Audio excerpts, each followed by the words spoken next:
Vamos à análise nesta edição com Pedro Brink, economista. Boa tarde, agradeço a sua disponibilidade.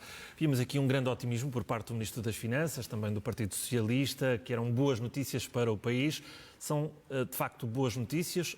São só boas notícias? Bem, vamos lá ver. É bom lembrar que todos estes números descrevem uma média, não é?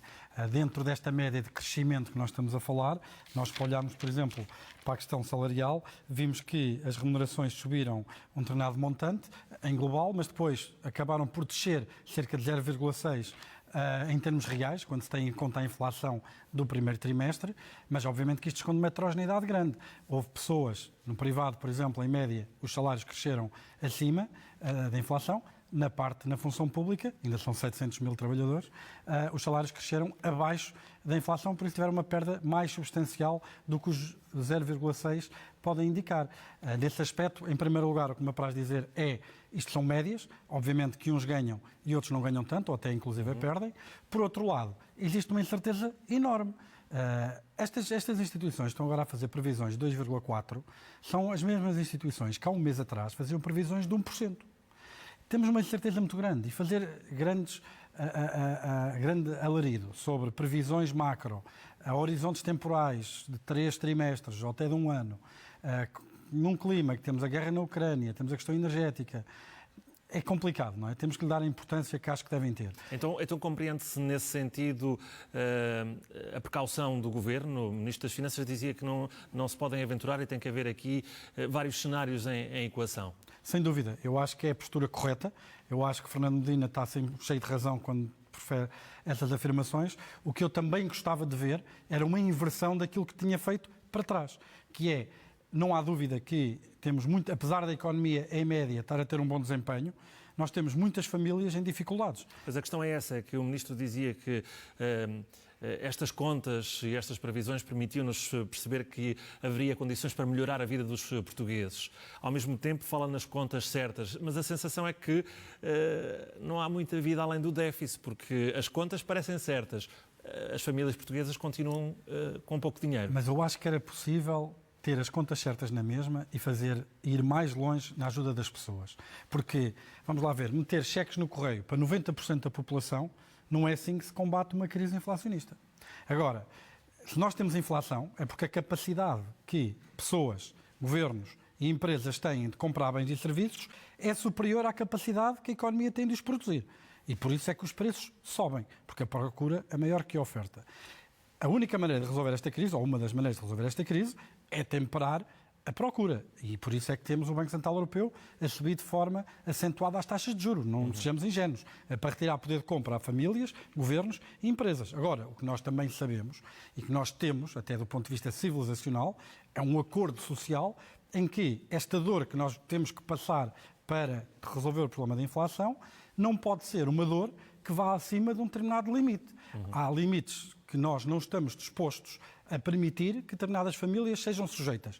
E essas famílias têm que ser ajudadas. Não é ajudar 90% da população de forma indiscriminada. Isso é até um problema para o combate à inflação. O próprio relatório da Comissão Europeia hoje aponta que um dos problemas, ou um dos cenários adversos que eles estão a antecipar relativamente à dinâmica daquilo que se pode esperar em 2023, são políticas orçamentais que cedam a estas políticas fáceis de distribuir liquidez de forma indiscriminada e que podem tornar o trabalho do BCE mais difícil, o que depois assegura que a inflação seja persistentemente mais elevada e que as taxas de juros se mantenham em níveis elevados mais tempo. Por exemplo, só para terminar muito rapidamente, os 500 milhões de euros, por exemplo, que demos, ou que custa a medida do IVA zero, segundo as próprias contas do Governo, teriam sido melhor usados para, em vez de ter uma medida cega que beneficia quem gasta mais, tipicamente as famílias mais abastadas, que não precisam de uma ajuda social. Quando falamos em crise social, nós não estamos a pensar nessas famílias.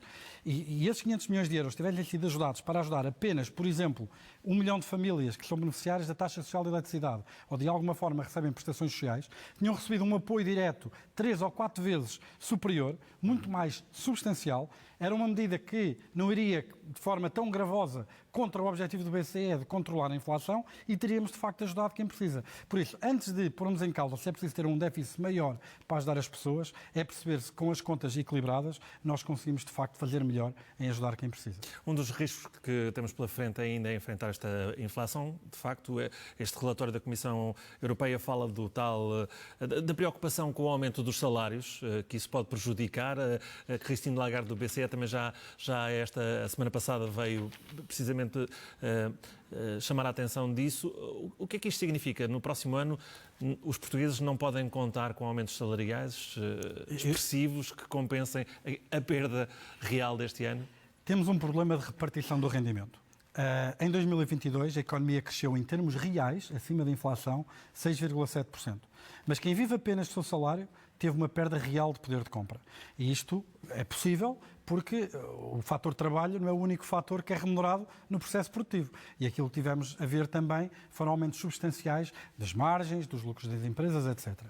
Aquilo que se espera para 2023, até por via de um mercado de trabalho que em Portugal agora o desemprego subiu um pouco, mas que na Europa está em mínimos históricos, em 6%, aquilo que se espera é que de facto o mercado de trabalho está tão, em inglês costuma-se dizer tight, tão apertado, que de facto é uma altura em que há mais margem e mais poder negocial aos trabalhadores para melhorarem as suas condições. E nesse aspecto espera-se que o crescimento dos salários, que foi bastante robusto do ponto de vista nominal, ou seja, não tendo em linha de conta a inflação durante 2022, possa continuar essa robustez com a inflação mais baixa e que permita, de facto, passar para um cenário em que estes aumentos salariais, por um lado, aumentem a parte da criação de riqueza que fica nos trabalhadores, que caiu bastante em 2022, é desejável que ela aumente, e por outro lado, obviamente, aumentar o poder aquisitivo de quem vive apenas do seu salário.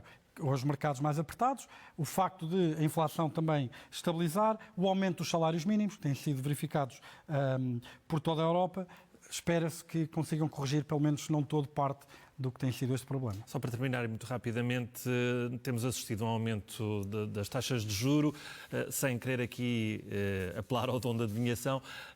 2023 será um ano de subidas, de continuar as subidas? Nós, em janeiro, o cenário era muito mais benevolente para a subida das taxas de juros. Aquilo que se esperava era que a subida das taxas de juros terminasse em junho e julho, e que após o verão houvesse alguma abertura, com a queda mais pronunciada da inflação, houvesse alguma abertura para começar a escalada para baixo das taxas de juros. Aquilo que aconteceu em fevereiro foi uma inflação acima do esperado para a França e Espanha, um aumento da inflação total, que assustou muita gente, e o facto da inflação subjacente, que é aquela que não tem em linha de conta nem combustíveis, nem energia, nem alimentação, só ter descido pela primeira vez em abril e logo por azar, no mesmo mês em que a inflação total também acabou por subir um pouco. Isso, em conjunto com o facto das expectativas sobre o crescimento serem hoje muito mais otimistas, isto é um bocado como ter sol na eira e chuva no naval. Por um lado é bom a economia não entrar em recessão, mas uma economia mais forte, quando era mesmo mais acentuado, também significa que a pressão sobre os preços não vai ser aligerada de forma tão rápida. E isto pode fazer com que as taxas de juro, por via de uma inflação mais persistente, possam não baixar tão rápido como aquilo que nós desejaríamos, e o cenário central neste momento já é que a inflação, que as taxas de juros possam só começar a descer já em 2024. Infelizmente. Pedro Brinco, muito obrigado pela sua presença nesta edição da Tarde.